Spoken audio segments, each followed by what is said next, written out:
말라기 강해를 이제 종료주일, 부활주일을 맞이해서 멈추었다가 이어가야 하는데 오늘은 다시 한번 더 멈추고 본문을 통해서 주시는 은혜와 복에 대해서 말씀을 나누려고 합니다.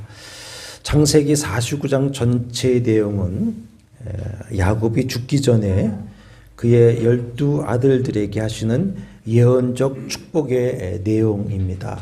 28절 이제 끝에 보면은 각 사람의 분량대로 축복하였더라 했습니다. 근데 유난히 두 사람 요셉과 유다에게만 정말 말할 수 없는 복을 빌어주는 것을 볼 수가 있습니다.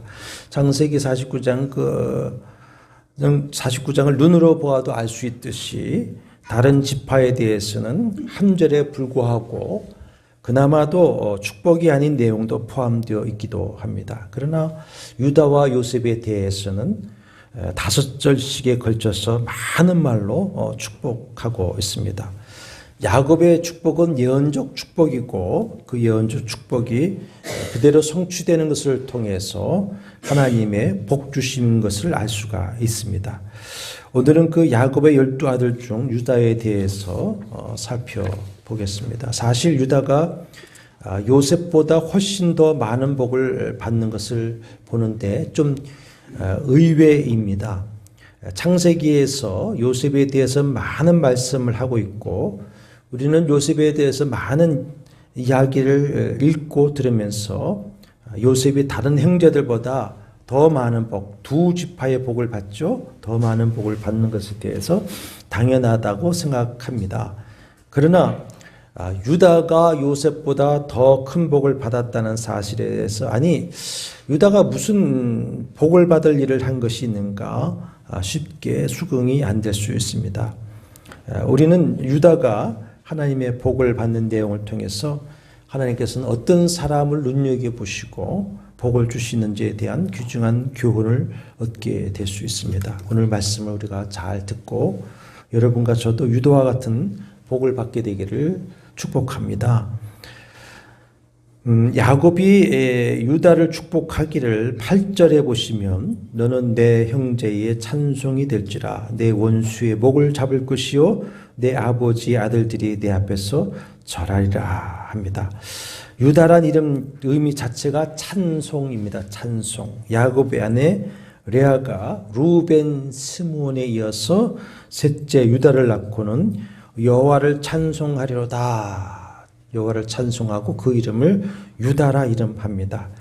근데 아버지도 너는 내 형제의 찬송이 될지라 하신 그 축복대로 유다는 그야말로 형제들에게 칭송을 받는 사람이 됩니다. 사랑하는 여러분, 우리가 형제들과 세상 사람들에게 칭송의 대상이 되기를 축원합니다. 내 손이 내 원수의 목을 잡을 것이요 내 아버지 아들들이 내 앞에서 절하리라 한 것은 유다가 왕이 되어서 다른 형제들의 섬김을 받고 이웃을 정복하게 될 것을 말하는데 이것은 이제 유다 후손에서 다윗을 시작하여 왕이 세워지죠. 그리고 다윗과 솔로몬이 주변 원수들을 물리쳐 영토를 확장함으로 성취됩니다. 그러나 궁극적인 성취는 유다의 혈통에서 다윗의 자손으로 오신 예수 그리스도께서 세상과 원수 마귀를 이기심으로써 온전히 성취됩니다. 그래서 요한복음 16장 33절에서 내가 세상을 이겼노라 하시고 계시록 5장 5절에 보면은 사도 요한에게 보여주시는 환상 계시에서 천상교회의 장로 중에 한 사람이 유다 지파의 사자 다윗의 뿌리가 이겼다 이렇게 선언합니다. 9절에 보면 사자 새끼라는 말이 나오는데 이것은 애기 사자를 말하는 것이 아니라 젊은 사자를 말합니다. 젊은 사자같이 강하고 힘이 있어 늘 승리하는 지파가 될 것이라고 하는 말이고 10절에 보면은 규가 유다를 떠나지 아니하며 통치자의 지팡이가 그 발사에서 떠나지 아니하기를 실로가 오시기까지 이르리니 그에게 모든 백성이 복종하리로다 했는데 귀는 왕의 지팡이죠. 왕권이 유다 지파에게 계속될 것이라는 말입니다. 그래서 다윗 왕 이후로 왕권이 유다 지파에 속하게 됩니다. 근데 실로가 오시기까지 이르리니 했습니다. 실로라고 하는 말은 안식을 주는 자 또는 화평하게 하는 자라는 뜻을 가지고 있습니다. 곧 메시아를 가리킵니다. 그러니까 메시아가 오시기까지 유다 지파가 이스라엘을 다스린다고 하는 것이고, 실로 즉 메시아가 유다 지파에서 영원한 왕권을 가지고 오신다는 예언의 말씀이 됩니다. 그래서 마침내는 유다의 혈통 다윗의 후손으로 오신 예수 그리스도께서 만왕의 왕이 되심으로 이 예언이 완성됐죠. 또 11절과 12절은 평화와 물질적인 풍요와 번영을 말합니다. 말은 전쟁의 상징이지만 나귀는 평화의 상징이죠. 그래서 당시 근동 지역 왕도 평상시에는 말을 타지 않고 나귀를 탔다고 합니다. 포도나물은 풍요의 상징입니다. 평화의 상징인 나귀를 풍요의 상징인 포도나무에 맬 것이며 그 옷을 그 포도주에 빨 것이다 라고 하는 것은 평화와 함께 그 옷을 포도주에 물들 정도의 풍요와 번영을 누릴 것을 의미합니다. 이것 또한 실로이신 평화왕 예수 그리스도께서 나귀 새끼를 타고 예루살렘에 입성하시고 그의 흘리신 피로 화평을 이루어 안식을 주시며 영적 풍요를 누리게 하심으로 성취되는 것이죠. 야곱이 축복하는 이때부터 성경은 이제 유다 후손을 중심으로 전개되어지고 그대로 이루어지게 됩니다. 포로 이전에도 그랬고 포로 이후의 총독들이나 또 이제 우리 그 구약 성경에는 기록되지 않지만 마카비 전쟁 이후에 독립때에도 유다 자손이 늘 이스라엘을 다스려 왔습니다. 그리고 유다 자손이요 다윗의 후손 오신 영원한 왕 만왕의 왕이신 예수 그리스도께서 영원히 다스리신 것입니다. 그러면 무엇 때문에 하나님께서 유다가 어떤 사람이기 때문에 유독 유다에게 이런 복을 주시고 귀하게 쓰셨는가, 그 이유를 알기 위해서 우리가 유다의 생애를 좀 살펴보아야 합니다. 유다는 다른 형제들이 요셉을 죽이려고 했을 때에 요셉을 죽음에서 구해낸 사람이 있죠.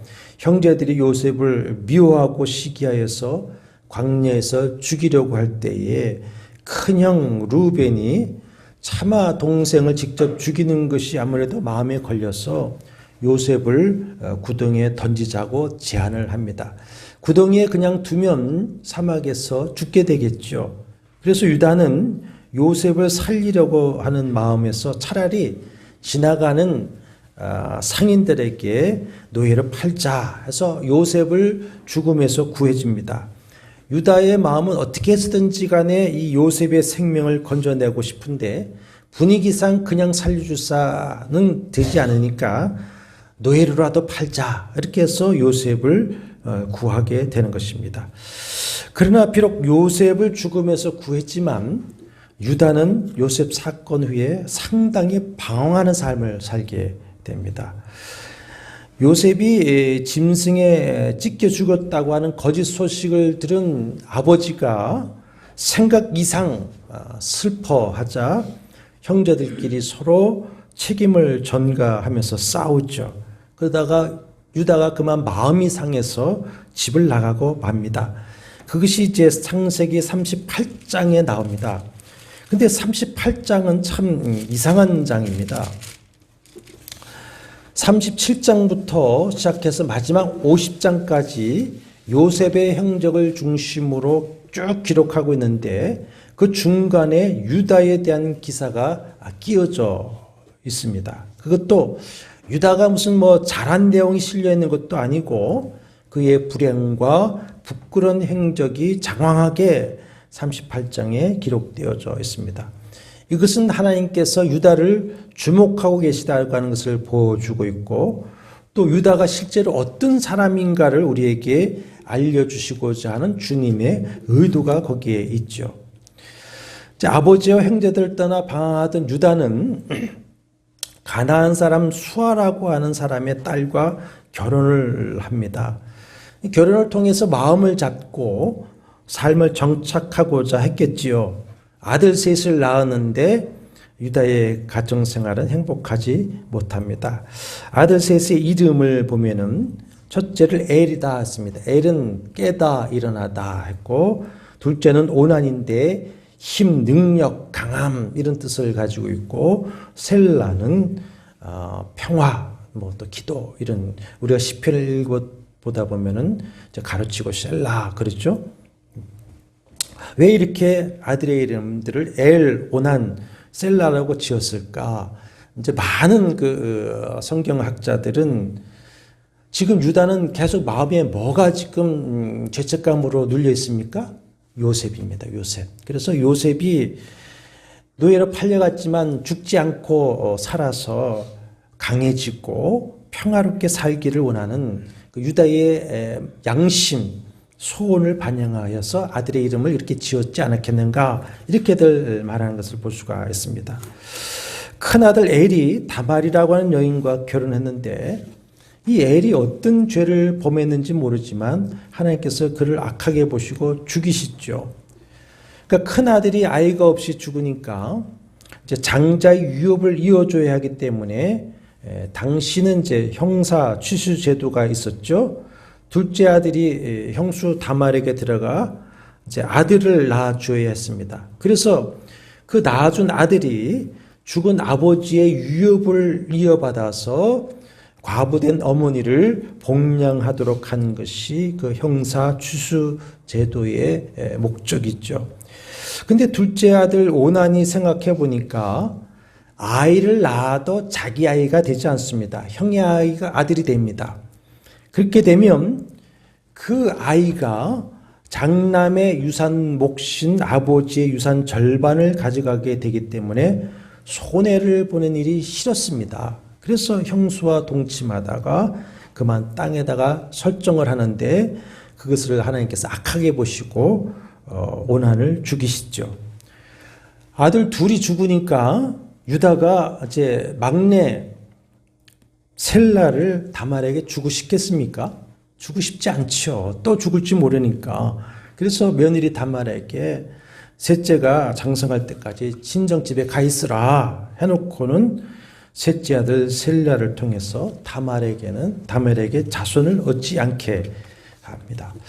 그러는 와중에 또 유다의 아내가 일찍 세상을 떠나게 되고, 유다의 마음이 이제 더욱 슬퍼지고 허전할 때에 며느리 다말이 생각하기를, 이러다가는 내가 결국 아이 없이 가난한 갑으로 멸시천대를 받고 고생하다가 죽게 될 것 같다 생각이 들어서 계책을 꾸미죠.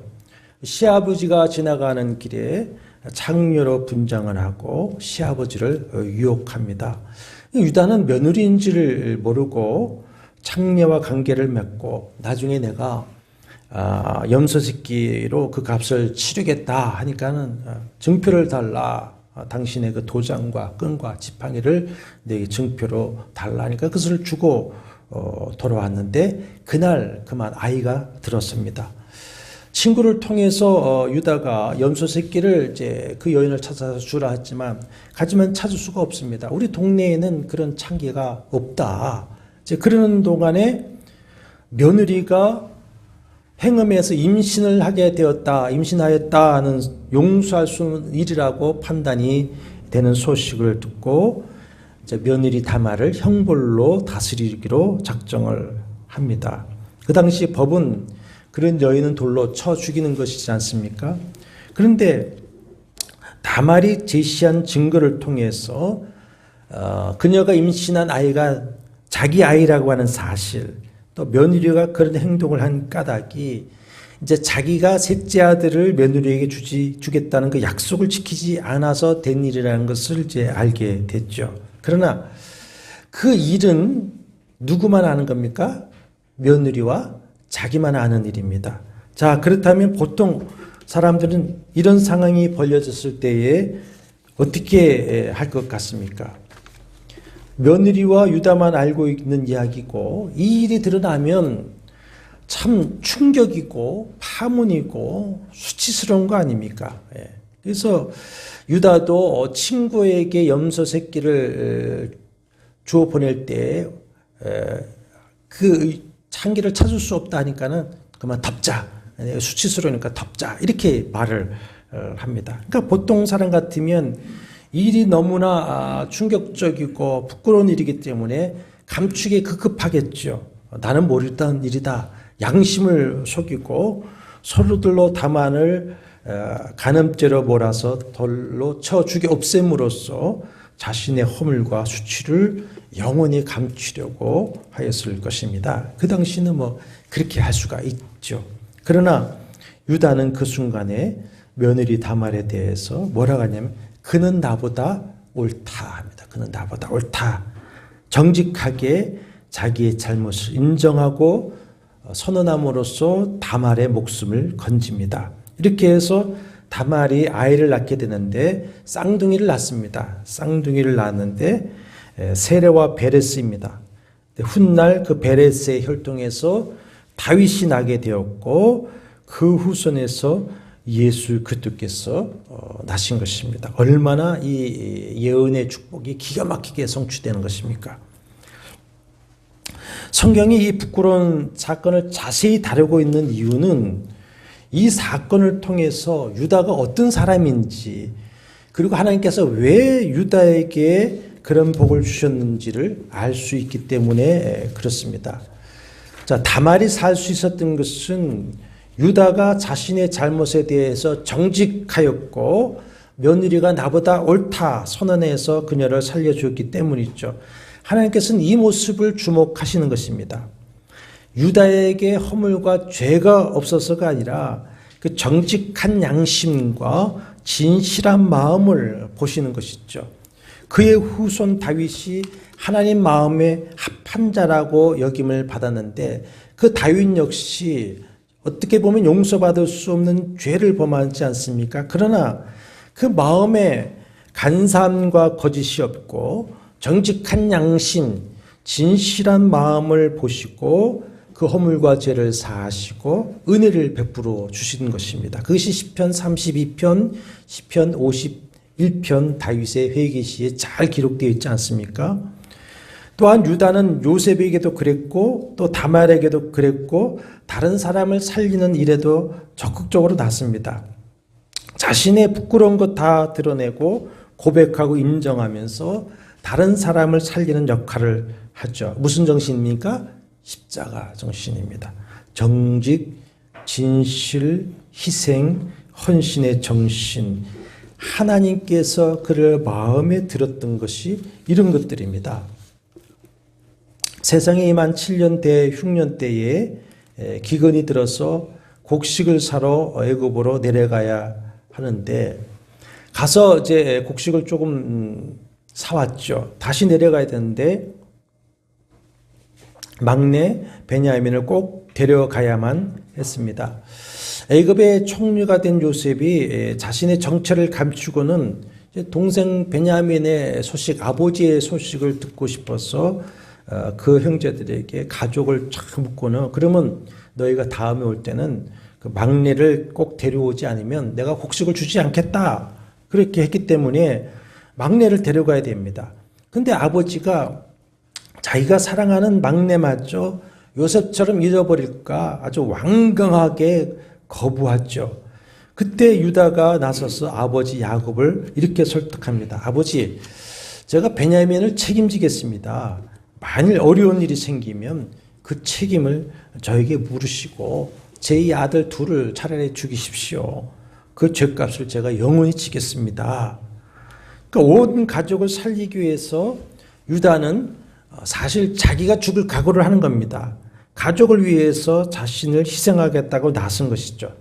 그래서 실제로 어떻게 됩니까? 곡식을 사서 돌아오는 길에 하필이면 베냐민의 곡식 자리에 뭐가 들어가 있습니까?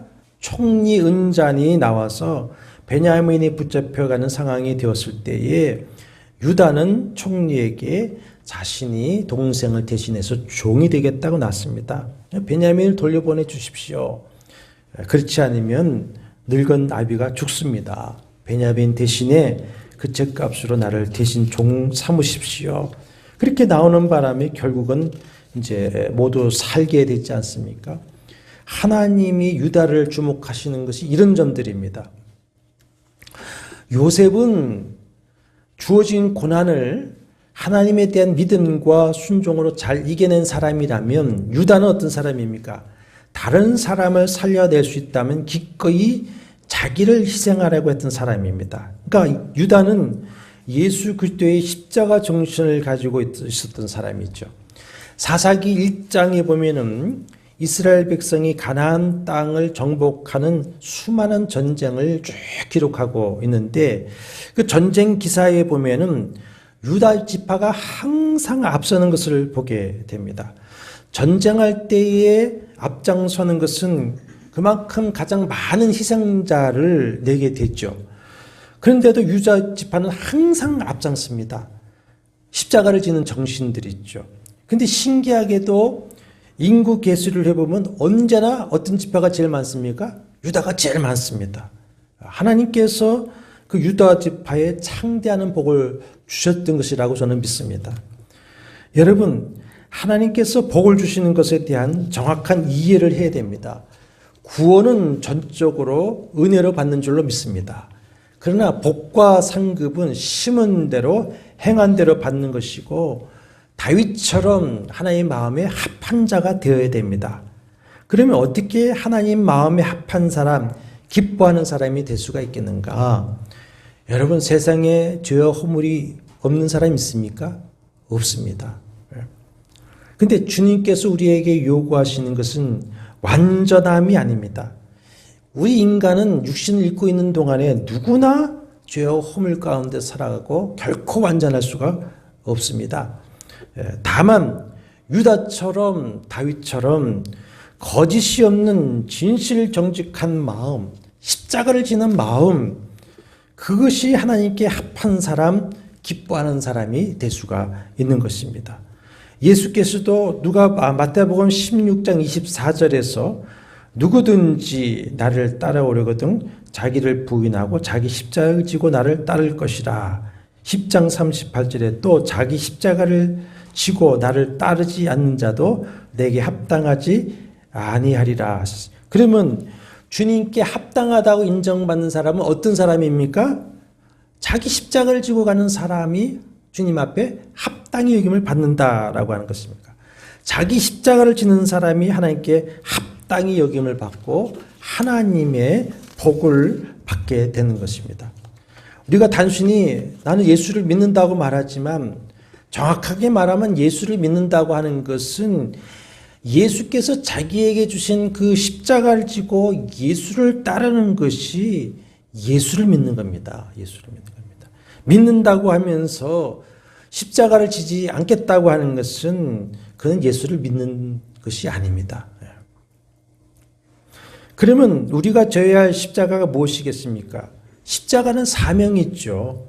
예수의 십자가는 우리를 죄와 저주에서 구원하기 위해서 아버지가 그에게 주신 사명입니다. 예수는 자기의 백성의 죄를 짊어지고 골고다 언덕에 올라가서 십자가를 지심으로 그 십자가 사명을 감당해 내셨습니다. 우리도 각자 사명이 있습니다. 가정에서나 직장에서나 또 미전도 종족에게나 복음을 전할 사명이 있고 또 주님의 교회를 우리가 세우고 부흥시킬 사명도 있습니다. 교회는 뭐 특별히 목사 되는 사람들만 세우고 부흥시키는 게 아닙니다. 우리 성도 모두는 교회가 되어지고 교회를 세우고 부흥시킬 사명이 있는 것이고 우리 모두는 가난하고 소외된 이들을 도울 사명이 있습니다. 그 외에 각각 다양한 사명들이 있습니다. 우리에게 주신 사명의 십자가가 다 있습니다. 나에게 주신 사명이 뭔지, 나의 십자가가 무엇인지 주님께 한번 물어보십시오. 그러면 성령께서 나에게 비전으로 주실 것입니다. 그 비전이 십자가입니다. 사명입니다. 그 사명의 십자가는 분명히 몸과 물질과 삶의 희생이 따르게 됩니다. 그래서 부담스럽고 지기 싫고 내려놓으려고 하죠. 그러나 진리를 알고 보면 결코 그렇지 않습니다. 십자가를 지는 것과 하나님이 주시는 복은 같이 갑니다. 십자가 없이 하나님의 은혜는 없습니다. 십자가 없이 영광은 없습니다. 오늘 유다를 통해서 우리에게 주시는 메시지가 그것이죠. 여러분, 자신을 살펴보시고 주변을 살펴보시면 안타깝게도 천국에 대한 기대가 없이 살아가는 교인들이 참 많이 있습니다. 은퇴 준비는 이렇게 해야 된다, 저렇게 해야 된다, 열심히 연구하고 하면서도 죽음 이후에 대한 내세의 준비에 대해서는 그렇게 생각도 하지도 않고 준비도 하지 않습니다. 세상의 재물은 쌓아놓으면서 주님 말씀대로 천국의 보화를 쌓아놓는 데는 생각이 없습니다. 사람 앞에서는 인정받기를 갈구하면서도 심판날에 하나님이 나를 어떻게 평가하실지에 대해서는 신경 쓰지 않고 살아요. 왜 그럴까요? 천국을 바라보지 않기 때문이었습니다. 천국을 바라보는 눈이 열리지 않으면 십자가는 모르는 것입니다.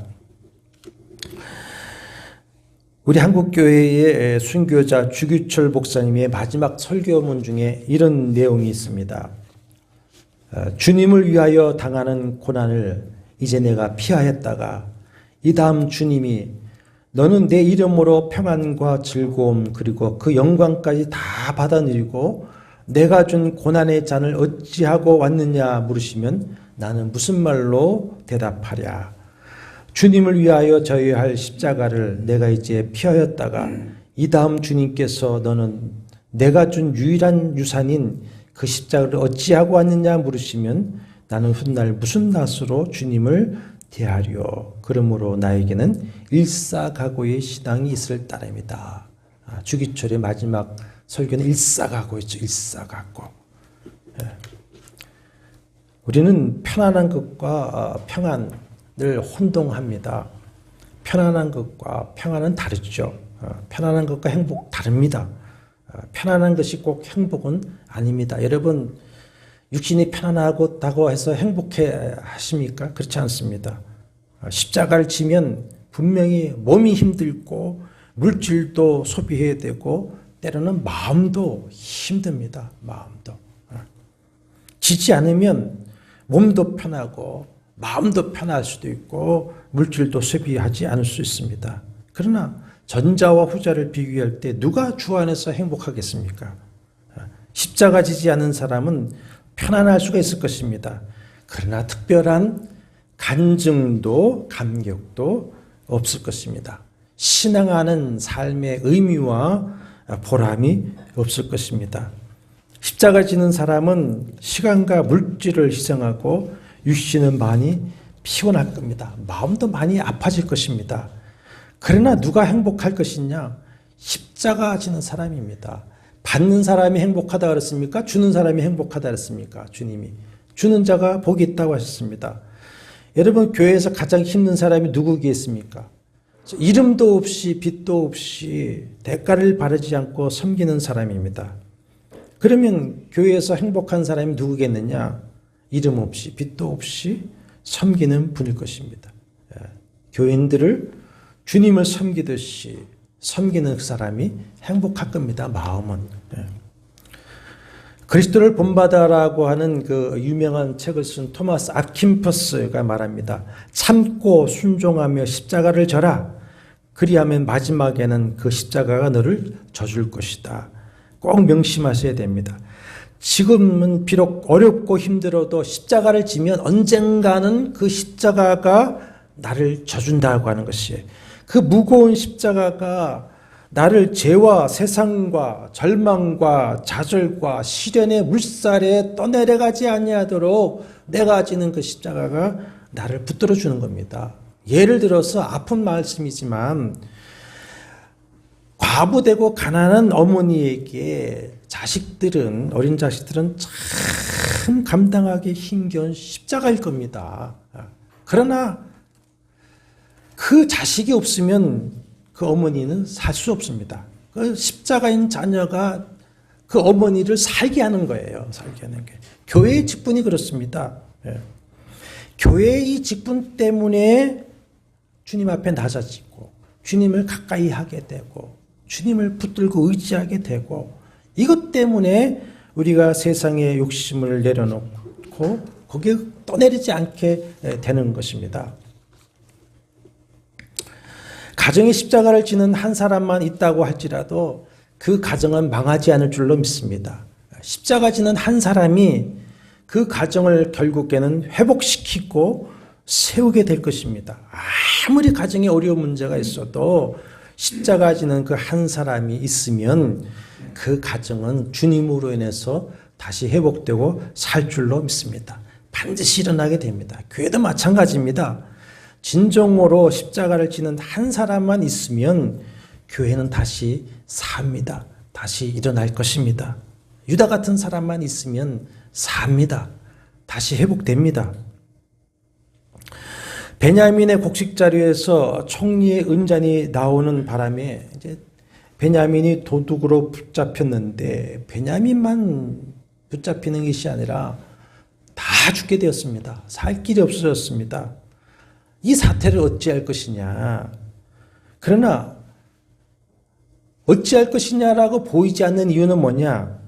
서로가 나는 살겠다고 하니까 자기가 죽지 않으려고 하니까 살 길이 보이지 않는 거예요. 그러나 유다가 자원해서 내가 베냐민의 죗값을 감당하겠다, 지겠다 하니까 온 가족이 살 길이 열리지 않습니까? 그러니까 십자가는 지기 어려워 보이고 십자가는 죽는 길 같지만 십자가를 지면 살 길이 보일 줄로 믿습니다. 살 길이 열리게 되어 있습니다.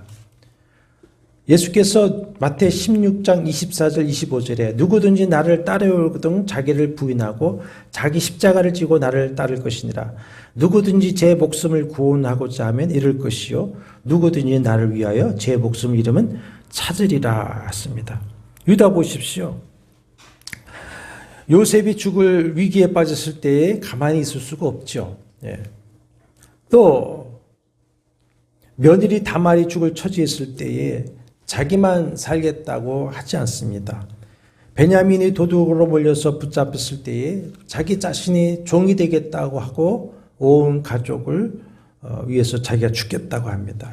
이것이 유다 지파가 형제들에게 칭송을 받고 하나님의 은혜와 복을 받는 이유가 되는 것입니다. 그래서 우리가 하나님 나를 들여서 저 사람이 살 수만 있다면 나를 드리겠습니다. 비록 원수 같은 사람일지라도 정말 진심으로 하나님 앞에 그렇게 십자가를 지면 주님의 마음이 그에게 있겠습니까? 나에게 있겠습니까? 십자가를 지는 나에게 있지 않겠습니까? 제가 십자가를 져서 우리 가정이 살 수만 있다면 제가 십자가를 지겠습니다 하면 여러분 구레네 시몬 아시죠? 주님의 십자가를 대신 진 구레네 시몬 그 일로 인하여서 그의 가족이 다 구원에 이르게 됩니다. 로마서에 보면은 사도 바울이 뭐라고 로마 교회에 얘기하냐면은 주 안에 택하심을 받은 루포는 구레네 시몬의 아들입니다. 그의 어머니에게 문안하라. 그의 어머니는 내 어머니니라 그랬습니다. 주님, 이 교회가 살 수 있다면 제가 십자가를 지겠습니다. 하나님 나라가 부흥하겠다면 제가 죽겠습니다. 주님은 그런 종들을 주목하시고 외면하지 않으실 줄로 믿습니다. 우리가 십자가를 지면 주님은 주님의 은혜를 주셔서 우리를 사용하시고 또 내 자손에게서 유다와 같이 다윗과 같은 인물을 주실 것입니다. 우리 교회에서 반드시 앞으로 하나님의 일을 이룰 수 있는 인물이 일어나게 되리라고 저는 믿습니다. 우리 교회가 다시 부흥해서 조국 교회를 살리고 우리가 기도하는 그 세계 선교의 사명을 감당하는 교회로 다시 일어나게 될 줄로 믿습니다. 여러분과 제가 십자가를 지겠다고 하면 됩니다. 그러면 됩니다. 사랑하는 여러분, 어떤 분은 어쩌면 오늘 말씀이 이 결론을 위해서 주어지는지도 모르겠습니다만 교회를 위해서 그를 위해서 십자가를 졌더니 오히려 마태복음 5장에서 주님이 하신 그 말씀처럼 욕을 먹고 박해를 당하고 거짓으로 여러 악한 말을 당하고 배척을 당하는 시험에 빠진 분도 있을 수 있습니다.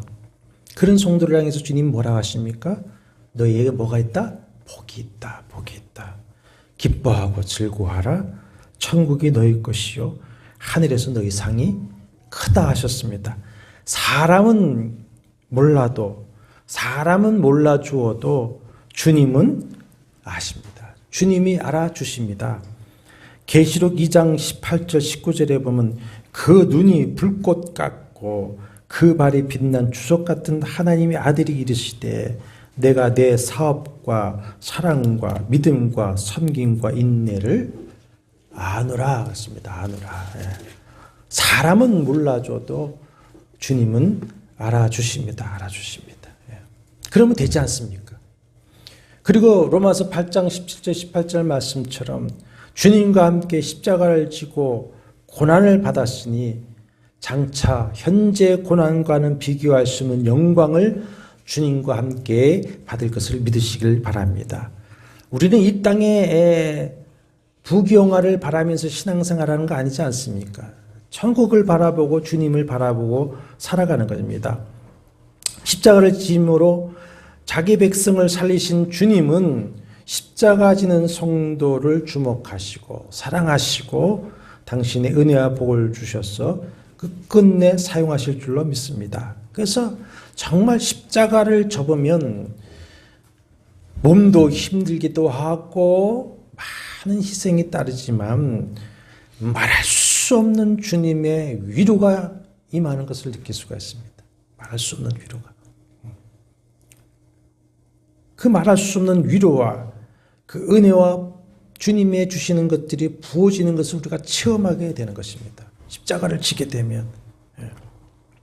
십자가를 지다가 지쳐서 주저앉으셨습니까? 히브리서 12장 말씀대로 다시 연약한 무릎을 이렇게 세우고 다시 함께 일어날 수 있게 되기를 바랍니다. 주님이 힘 주시고 위로해 주시고 능력 주실 줄로 믿습니다. 참으로 사랑하는 한마음 가족 여러분, 유다처럼 십자가를 짐으로써 주님께 합당한 성도, 합당한 종으로 인정을 받아 하나님의 은혜와 복을 받아 쓰임받는 축복의 성도가 다 되시기를 주의 이름으로 축원합니다. 다시 한번 우리가 기도하실 때 주님 다시 한번 일어나게 하여 주옵소서. 다시 십자가를 지겠습니다. 힘 주시고 능력 주시고 가정을 다시 회복시키고 교회를 회복시키고 이 땅에 하나님 나라를 회복시킬 수 있는 십자가의 종이 되기를 원합니다. 사용하여 주옵소서. 한번 같이 간절히 기도하겠습니다. 여호와는 내게 복을 주시고 너를 지키시기를 원하며 여호와는 그의 얼굴을 내게 비추사 은혜 베푸시기를 원하며 여호와는 그 얼굴을 내게 비추사 향하여 드사 평강 주시기를 원하노라. 주 예수 그리스도의 은혜와 하나님의 사랑과 성령의 교통하심이 너희 무리와 함께 있을지어다. 아멘.